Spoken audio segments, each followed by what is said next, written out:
Hello, सत श्री अकाल, आदाब, नमस्कार। आप सभी का स्वागत है हमारी क्रॉस एंड रेस्टो टीम में। जीवन में अगर औलाद ना हो, संतान ना हो तो जीवन अधूरा रहता है। हमने देखे हैं कि बहुत से जोड़े विवाह के काफ़ी साल बाद भी माँ-बाप नहीं बन पाते, तो वो हॉस्पिटलों के काफ़ी चक्कर लगाने लग जाते हैं, काफ़ी मंदिरों में भी उनके चक्कर लगते हैं, लेकिन फिर भी उनको संतान सुख की प्राप्ति नहीं होती। तो ऐसा क्यों होता है? किस वजह से वो औलाद सुख से परेशान रहते हैं, उनको औलाद की प्राप्ति नहीं होती? तो इसके बारे में हमें बताएँगे पंडित सनी कुमार जी। पंडित जी, स्वागत है आपका हमारी क्रॉस एंड रेस्टो टीम में। तो पंडित जी बताइए कि ऐसा क्या कारण होता है कि कुछ जोड़े विवाह के बाद संतान सुख की प्राप्ति नहीं कर पाते? अक्सर देखा जाता है कि जब शादी हो जाती है नवविवाहित लड़का-लड़की, तो जो माता-पिता होते हैं लड़का-लड़की के, वह सोचते हैं कि भई अब कुछ समय बाद हमारे घर में खुशियाँ आ जाएँगी। लेकिन जैसे-जैसे समय बीतता रहता है, तो बाद में उनको चिंता होने लग जाती है कि संतान क्यों नहीं हुई। तो बाद में क्या करते हैं कि डॉक्टरों को दिखाते हैं, चेकअप कराते हैं, लेकिन रिपोर्ट बिल्कुल नॉर्मल होती है, कोई शिकायत नहीं होती, फिर भी बच्चा नहीं हो पाता या बच्चे का सुख प्राप्त नहीं हो पाता। तो इसके बहुत सारे कारण होते हैं, उनमें से मुख्यतः कुछ मैं आपको बताना चाहता हूँ। जैसे कि अगर जन्म कुंडली को देख लिया जाए, दोनों की, लड़का और लड़की की जन्मपत्री देखनी चाहिए। देखने के बाद ये विचार करना चाहिए हुँ। कि पंचम भाव में किसी सुयोग्य ब्राह्मण के द्वारा जी। लड़का और लड़की की जन्मपत्री दिखाकर हुँ, पंचम हुँ। भाव देखना चाहिए। अगर पंचम भाव में कोई पाप ग्रह हो या लगन में कोई नीच ग्रह बैठा हो, तो या भाग्य स्थान में पाप ग्रह दृष्ट हो, तो इससे क्या होता है कि जातक को संतान पक्ष की प्राप्ति में बहुत बाधा आती है। कई बार ये भी देखा जाता है कि काल सर्पदोष या फिर ऐसा भी देखा जाता है कि ढैया या साढ़े साती के कारण या ऐसा कुछ दुष्ग्रह ऐसे होते हैं जो पंचम भाव होता है, पंचम भाव से संतान का, विद्या का विचार किया जाता है। अगर उस भाव में कोई अशुभ ग्रह बैठ जाए, तो इसमें क्या होता है कि जो केस होते हैं, वह खराब होने लग जाते हैं, गर्भपात की नौबत आ जाती है, इसके कारण संतान सुख में प्राप्ति नहीं हो पाती। इसके अलावा पितृ दोष, काल सर्प दोष, ये तो होते ही होते हैं। इसके अलावा ये भी देखा जाता है, जिन जातकों को संतान प्राप्ति नहीं होती है, उनके घर में अक्सर ये देखने को मिलता है कि वह अपने घर में अपने कुल देवी या इष्ट की पूजा पाठ छोड़ देते हैं, यानी कि उनको अपनी देवी की भी कई बार भूल हो जाती है, जिसके कारण उनको संतान प्राप्ति में बाधा उत्पन्न होती है। पंडित जी, संतान सुख प्राप्ति के लिए कौन से ग्रह जिम्मेवार होते हैं कुंडली में, कि मतलब कौन से ग्रह अच्छे हों, जब बुरे हों तो उसका संतान सुख प्राप्ति पे जी। इफेक्ट पड़ता है जातक के? जन्मपत्री में पहले कुछ सुयोग्य ब्राह्मण के द्वारा दिखाने के बाद ये पूरा निर्णय लेना चाहिए, निरीक्षण कराना चाहिए कि जन्मपत्री में कौन से ग्रह के कारण ये समस्या उत्पन्न हो रही है। और उसके बाद कोशिश करनी चाहिए, उसका जाप और हवन कराना चाहिए। अगर पुत्र प्राप्ति के लिए देखा जाए तो सूर्य जो होता है, सूर्य, बृहस्पति, ये जो ग्रह होते हैं, ये 2 ग्रह ऐसे ग्रह हैं जो पुत्र प्राप्ति में बहुत सहायता करते हैं। यानी कि अगर इनका पूजन पाठ किया जाए तो जल्दी ही मनोकामना की पूर्ति होती है। और जन्मपत्री में देखा जाए, पंचम भाव का स्वामी अगर तृतीय भाव में आ जाए, तृतीय भाव में आ जाए, षष्ठ भाव में, द्वादश भाव में आ जाए एवं अष्टम भाव में भी आ जाए, तो क्या होता है कि संतान प्राप्ति में बाधा उत्पन्न हो जाती है। तो इसके कारण जातक की जो मनोकामना है वह अधूरी रह जाती है। हमें इस बात का ध्यान देना चाहिए कि जब भी हम कुंडली पर कि निर्णय कराते हैं किसी सुयोग्य ब्राह्मण के द्वारा, तो उनको ये पहले बता देना चाहिए कि हमारी समस्या ये कब तक चल रही है। क्योंकि जब उनको समस्या हम कहते हैं कि डॉक्टर के पास, हुँ। जज के पास और पंडित के पास कभी झूठ नहीं बोलना चाहिए। जी। जो स्पष्ट बात है वह पहले बतानी चाहिए। उसके बाद ये निर्णय करना चाहिए कि पंडित जी कौन-सा उपाय बताते हैं। जब भी ये उपाय करते हैं, ये पंडित जी द्वारा हम अपनी इच्छाएँ पूछते हैं कि पंडित जी हमारी समस्या का हल कब होगा या कैसे होगा? तो उनके मार्गदर्शन के द्वारा हमें पूजा-पाठ या हवन ज़रूर कराना चाहिए। इससे जो जातक की मनोकामना अवश्य पूर्ण होती है। जैसे कि पंडित जी सभी जानते हैं कि संतान सुख प्राप्ति के लिए भगवान शिव की पूजा बहुत ही फलदायक होती है। तो हमें शिवलिंग पर ऐसी कौन-सी चीज़ें चढ़ानी चाहिए पूजा टाइम जिससे कि उनको संतान सुख प्राप्ति में जो रुकावटें आ रही हैं वो ठीक हो जाएँ? भगवान शंकर की जब भी हम पूजा करते हैं, पूजा करते समय हमें इस बात का ध्यान देना चाहिए कि जो जातक की मनोकामना है, यानी कि संकल्प, कहते हैं कि जो भी हम पूजा पाठ करते हैं, बगैर संकल्प के किया गया पूजा पाठ सब व्यर्थ जाता है। तो इससे पहले जब भी हम भगवान शंकर जी की पूजा करें, तो संकल्प में अपनी मनोकामना, अपना नाम, अपना गोत्र, अपने परिवार के सभी सदस्यों का नाम लेना चाहिए और इसके बाद ही पूजन करना चाहिए। भगवान शंकर को यूँ तो बहुत चीज़ें हैं जो अभिषेक में चढ़ाई जाती हैं, लेकिन मुख्यतः देखा जाता है पंचामृत में दूध, दही, शहद, शक्कर, जी। घी, इसके अलावा फलों के रस, गन्ने के रस या आम के रस से भी भगवान शंकर जी का अभिषेक किया जाता है मनोकामना पूर्ति के लिए और गंगा जल से भी शंकर जी का अभिषेक करना चाहिए। इससे भगवान शंकर प्रसन्न होकर जातक की मनोकामना को पूर्ण करते हैं और उनको पुत्र रत्न की प्राप्ति में सहायता प्रदान करते हैं। अ, पंडित जी संतान सुख प्राप्ति के लिए कौन-सी हस्तरेखा जिम्मेदार होती है?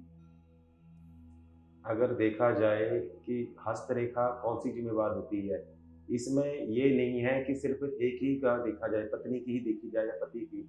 दोनों के जो पति-पत्नी होते हैं, जो संतान प्राप्ति के इच्छुक होते हैं, उनको ये देखना चाहिए लड़के के दाएँ हाथ की अगर हृदय रेखा प्रबल है, स्पष्ट है, अगर उसमें किसी प्रकार की कोई कटिंग नहीं है, यानी कि वह पूर्ण रूप से रेखा जा रही है, स्पष्ट दिखाई दे रही है, तो पुत्र प्राप्ति में सहायता प्रदान करती है और लड़कियों के उल्टे हाथ में अगर हृदय रेखा देखी जाए, अगर वह साफ, स्पष्ट, गहरी है और ज़्यादातर बृहस्पति पर्व यानी कि जो बृहस्पति पर्व होता है, उसकी तरफ जारी होती है, तो कहा जाता है कि ऐसे जातकों को पुत्र रत्न की प्राप्ति होती है। एक बात और विशेष देखने वाली होती है कि जिन जातकों की हृदय रेखा में अगर 2 पूँछें मान लीजिए कि एक रेखा की 2 लाइनें या 3 लाइनें बनती हैं, तो ये विचार किया जाता है कि जितनी वो लाइनें खत्म होती बृहस्पति पर्व पर जाके खत्म होती हैं, उतने ही पुत्र रत्न या बच्चों की प्राप्ति होती ही होती है। क्योंकि जो हृदय रेखा होती है, ये हमारे जीवन का जो हमारे भाग्य है, उसका एक दर्पण है और अगर इसका अच्छी तरह विश्लेषण किया जाए, तो इससे ये पता लगाया जा सकता है कि बच्चों का जो सुख है, हमें प्राप्त होगा कि नहीं। पंडित जी संतान सुख प्राप्ति के लिए किस भगवान की पूजा करनी चाहिए और कौन-सा जाप करना चाहिए जातक को? संतान प्राप्ति के लिए कोशिश करनी चाहिए कि भगवान श्री कृष्ण का ही जाप करना चाहिए। भगवान कृष्ण का जो बाल रूप है, उसका पूजन पाठ करना बहुत शुभकारी होता है।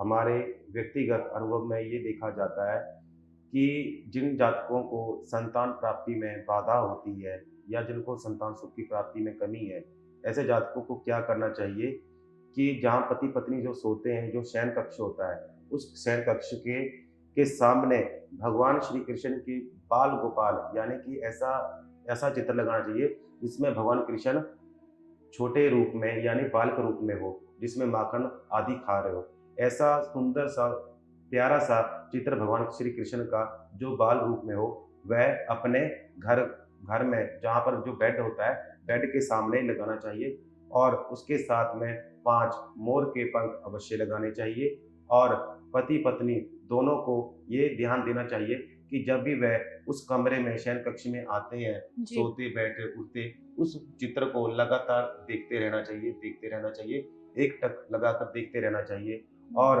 देखने के बाद मन में ये भाव करना चाहिए कि हे प्रभु, जैसे आप इतने सुंदर हैं, ऐसे ही हमारे घर में भी आप ही का ही रूप यहाँ पर आए।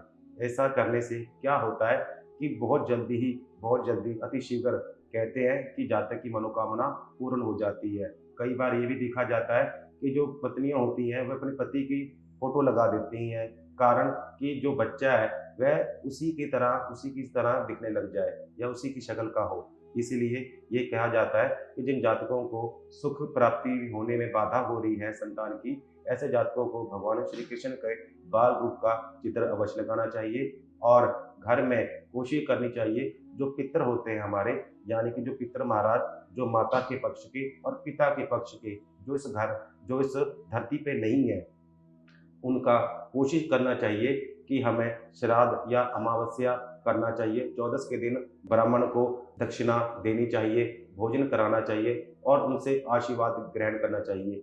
कई बार क्या होता है कि पितृ देवता के कारण हमारे घर में वंश वृद्धि नहीं होती, क्योंकि कहा जाता है जो पितृ देवता होते हैं ये घर में वंश की वृद्धि कराते हैं। जी। अगर जब तक पितृ देवता का हम उनका जाप, पूजन पाठ, दान पुण्य नहीं निकालते या उनका भोजन नहीं निकालते, तो क्या होता है कि ऐसे जातकों को संतान पक्ष से सुख प्राप्ति नहीं हो पाती है, क्योंकि जब कहा जाता है कि जब तक पितृ देवता हमारे प्रसन्न नहीं होंगे तो वह देवी देवताओं तक वह प्रार्थना नहीं पहुंचा पाते जो हमारी मनोकामनाओं को पूर्ण करने में सहायता होते हैं।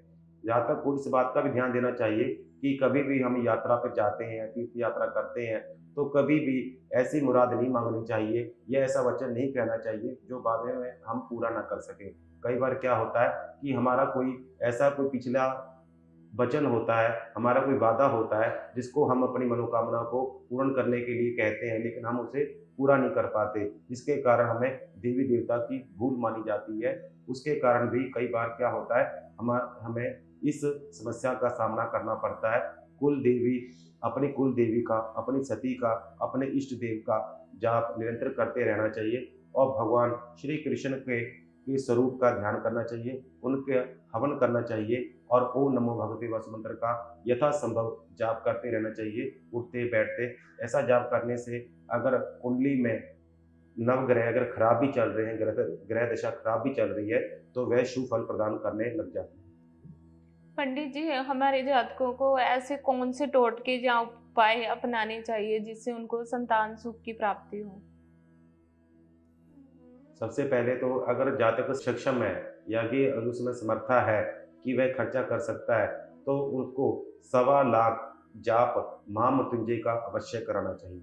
हवन कराने के बाद उसका तर्पण मार्जन, ब्रह्म भोजन कराकर, दक्षिणा देकर उनसे आशीर्वाद लेना चाहिए, क्योंकि भगवान शंकर के बारे में कहा जाता है कि अगर मस्तक पर अगर दुर्भाग्य भी है तो उसको भी वह दूर कर देते हैं। भगवान शंकर जी के मंदिर में प्रतिदिन जाना चाहिए और कोशिश करनी चाहिए कि दूध या चावल का दान शंकर जी के मंदिर में अर्पण करना चाहिए। और अगर ये भी देखा जाता है कि जिस घर में तुलसी है, अगर तुलसी अगर सूखी हो तो वह संतान बाधा उत्पन्न करती है।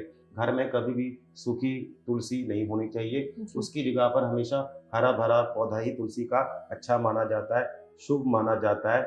संतान प्राप्ति में कई बार ऐसा भी देखा को मिलता है कि डॉक्टरों के पास हम जाते हैं, वह बताते हैं, लेकिन वह दवाई या उनका जो उपचार है वह काम नहीं कर पाता, या ऐसा भी होता है कि उनकी जो परामर्श है वह उनसे हमें लाभ नहीं मिलता। इसलिए जातकों को कोशिश करनी चाहिए कि बृहस्पति का उपाय करना चाहिए, पीले चने की दाल और गुड़ रविवार के दिन या गुरुवार के दिन किसी हो सके तो गौमाता को या किसी वयोवृद्ध को दान कर देना चाहिए और केतु के संबंधित मंत्र का जाप करना चाहिए, क्योंकि जो केतु ग्रह होता है ये तुरंत यानी अचानक फल प्रदान करने वाला माना जाता है। अचानक लाभ और हानि ये केतु ग्रह प्रदान करता है। पुत्र रत्न प्राप्ति में भी ये बहुत सहायता करता है, इसलिए केतु के मंत्र का जाप भी किया जा सकता है।